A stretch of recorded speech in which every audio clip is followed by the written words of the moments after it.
faut le diffuser.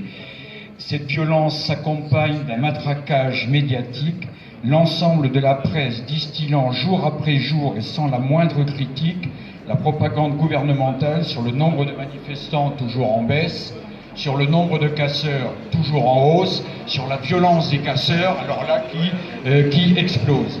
Et on arrive même à cette chose absolument remarquable, c'est que il y a une semaine, 2 semaines, je ne sais plus exactement, le nombre de policiers mobilisés, 80 000, était entre 3 et 4 fois supérieur au nombre de manifestants déclarés par le ministère de l'Intérieur, qui était de 21 ou 22 000 nationalement.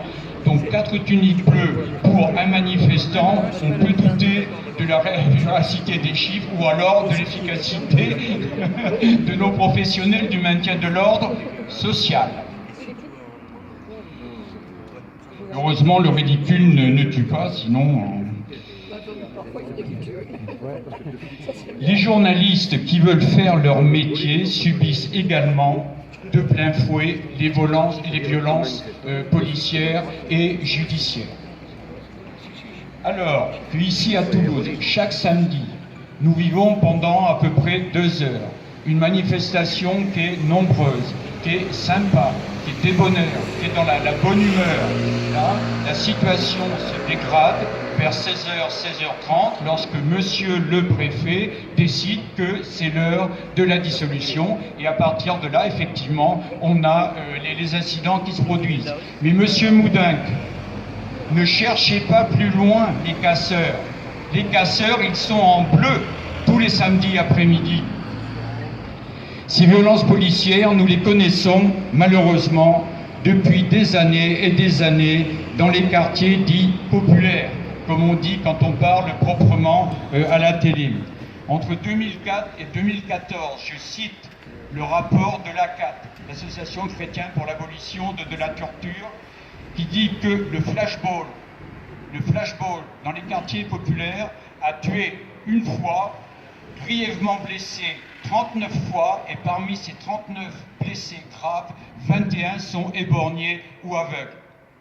Aujourd'hui, ce que nous connaissons avec les Gilets jaunes, la partie la plus pauvre de la population le connaît depuis des dizaines d'années dans les quartiers, dans l'indifférence quasi générale. Cette politique de la répression, c'est le pendant de la casse sociale qui s'abat sur le peuple. Macron et son gouvernement ne sont que les marionnettes du MEDEF et de la finance mondialisée. D'une main, il accélère sans vergogne toute la casse des acquis sociaux péniblement conquis au lendemain de la Deuxième Guerre mondiale.